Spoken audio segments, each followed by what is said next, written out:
Williston, Florida. The place was drenched in small town trappings, just minutes from Gainesville, nestled in the woods, one road leading in, one road leading out. The type of place you could get lost in and never find your way out of.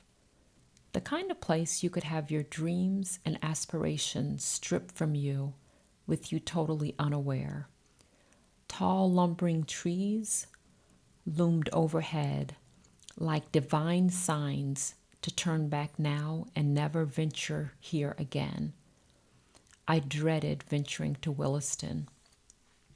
There was an air of mystery. Small towns embrace you gently, only to smother you in the end.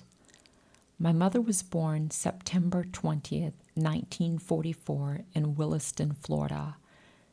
She loved to tell stories about her childhood, the good stories, but also the dark stories, like the poisoning of my great-grandfather, the rape of my great-great-grandmother, the family matriarch, Sophia.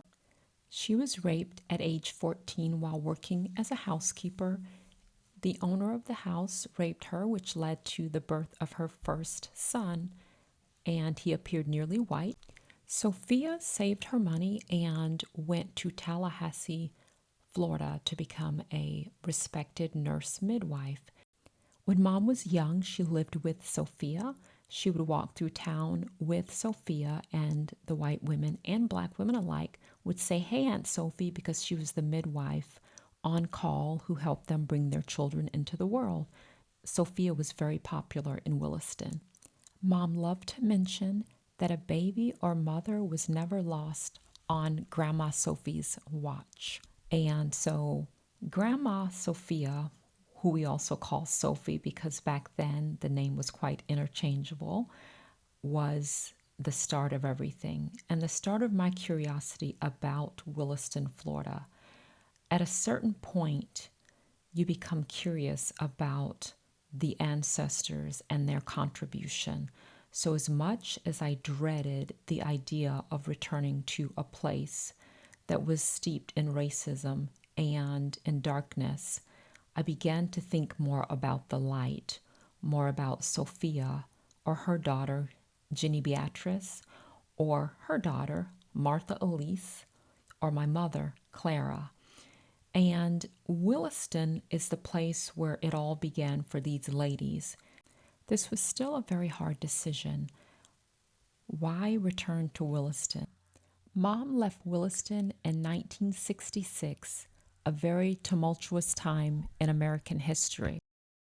Was it a betrayal to my mom, who worked so hard to get out of Williston? Perhaps it's the writer and filmmaker in me that had to return. There's so much that I want to be able to understand about this place, and I wanted to get a vibe for the town that my mom and ancestors lived in. When Mom approached the Williston bus station with her school friends in order to go in to use the restroom, she was chased by white boys on big bikes away from the station. They were not permitted inside. Later on, Mom purchased a bus ticket to leave Williston, and one night, 11 p.m., she walked about a mile to the bus station with one suitcase, no money, and a one-way ticket to Fort Lauderdale. In Williston, Mom was a field hand or sharecropper, picking peas and beans from the age of 7 in order to give money to the family and make sure the family could survive. By leaving Williston, she was able to have more opportunity, and housekeepers at that time in Fort Lauderdale were being paid $10 a day. Mom moved south for a less hostile environment and better wages. I decided to head over to the Williston Public Library. The librarian was able to provide great resources regarding Williston, Florida, and Levy County. She was not familiar with Williston Vocational, the black high school, but she had a ton of other resources, and we had a great conversation. Wow. loaded on a train. Mm-hmm. And the train took it all the way up to this insurance company.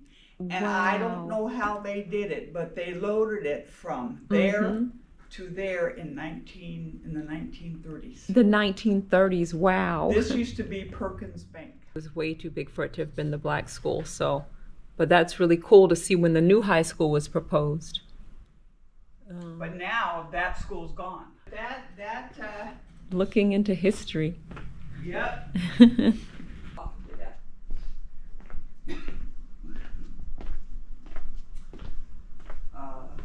Spaghetti.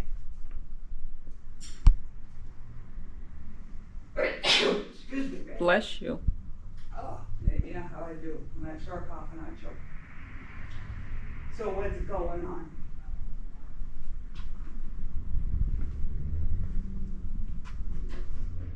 Black history fades very quickly from the era that my mom grew up in, but I am fairly certain this building that's right in front of you on the left, that is the schoolhouse, the segregated school that my mom attended.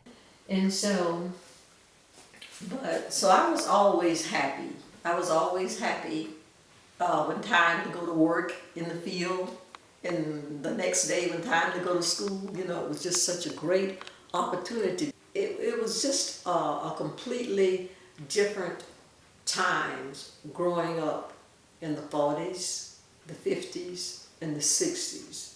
Today, I still think, you know, that was the best thing that I could have ever done, was go to school and go to work, because then I had the experience of going out in the field, working, knowing what it was like, and helping to financially assist the family with money, and then getting an education too. And so it was just so rewarding, you know.